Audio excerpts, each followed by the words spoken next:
The past perfect continuous tense is one of the more complex verb tenses in English, but it can be a valuable tool for expressing actions that were ongoing or repeated in the past. Understanding how to use this tense correctly can greatly improve your ability to communicate in English.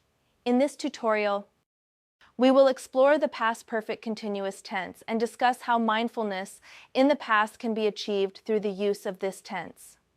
The past perfect continuous tense is formed by combining the past perfect form of the auxiliary verb have, had, with the present participle of the main verb and the suffix ing. This tense is used to express an action that started before a certain point in the past and continued up to that point. For example, I had been studying for hours before my parents arrived home.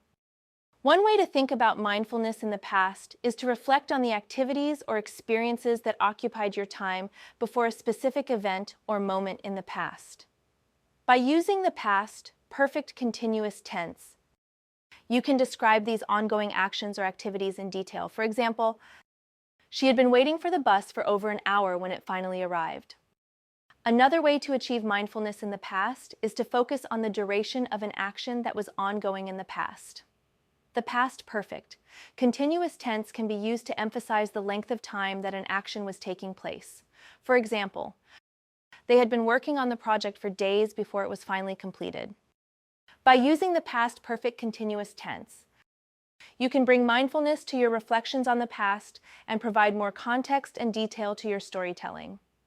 This tense is particularly useful for describing past habits, routines, or ongoing actions that were interrupted by a specific event. For example, I had been living in the city for years before I decided to move to the countryside. En conclusión, the past perfect continuous tense can help ESL students achieve mindfulness in the past by allowing them to describe ongoing actions, activities, or experiences that occurred before a specific point in time. By using this tense, students can provide more detail and context to their narratives and improve their overall communication skills in English. Practice using the past perfect continuous tense with a variety of examples to enhance your understanding and proficiency.